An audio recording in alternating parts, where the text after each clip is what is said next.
സൗദിയിൽ വിദേശ ജോലിക്കാരുടെ ആശ്രിതർക്ക് ജൂലൈ മുതൽ നടപ്പാക്കി തുടങ്ങിയ ഫീസ് ഈടാക്കുന്നതോ അടുത്ത വർഷങ്ങളിൽ ഇരട്ടിപ്പിക്കുന്നതോ നിർത്തലാക്കേണ്ടതില്ലെന്ന് ശൂറ കൗൺസിൽ അംഗം ഡോക്ടർ ഫഹദ് ബിൻ ജുമുഅ. ഫീസ് നടപ്പാക്കുന്നതിലൂടെ കൂടുതൽ സ്വദേശി പൗരന്മാർക്ക് തൊഴിലവസരം ലഭിക്കുമെന്നും അദ്ദേഹം പറഞ്ഞു. ആശ്രിത ഫീസ് പ്രാബല്യത്തിൽ വന്ന സാഹചര്യത്തിൽ വിദേശ ജോലിക്കാരുടെ പുതിയ സാമ്പത്തിക ബാധ്യതയെക്കുറിച്ച് വിവിധ വേദികളിൽ വന്ന ചർച്ചയോട് പ്രതികരിക്കവെയാണ് ശൂറ കൗൺസിൽ അംഗം നിലപാട് വ്യക്തമാക്കിയത്. സൗദിക്ക് ആവശ്യമുള്ളതിന്റെ 3 ഇരട്ടി വിദേശികൾ രാജ്യത്ത് നിലവിലുണ്ട്.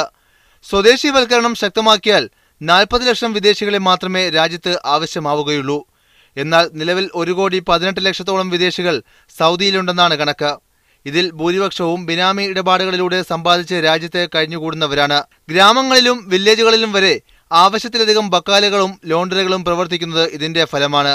ഇവയിൽ ഭൂരിപക്ഷവും ബിനാമി സ്വഭാവത്തിലും പരമ്പരാഗത രീതിയിലുള്ളതുമാണ്. പ്ലാന്റ് നഗരത്തിന് നിരക്കുന്ന തരത്തിലല്ല ഇവ നിലകൊള്ളുന്നത്.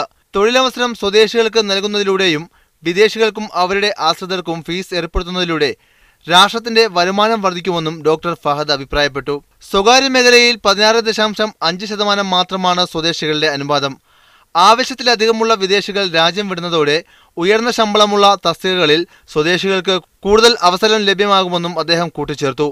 വിദേശികൾക്ക് പകരം സ്വദേശികളെ നിയമിച്ചാൽ ഉൽപാദന ചെലവ് വർദ്ധിക്കാനും അത് കാരണം സാധനങ്ങൾക്ക് വില വർദ്ധിക്കാനും സാധ്യതയുണ്ടെന്ന അഭിപ്രായത്തോട് ഡോക്ടർ ഫഹദ് വിയോജിച്ചു. അസർപുളിയിൽ മീഡിയ 1 റിയാദ്.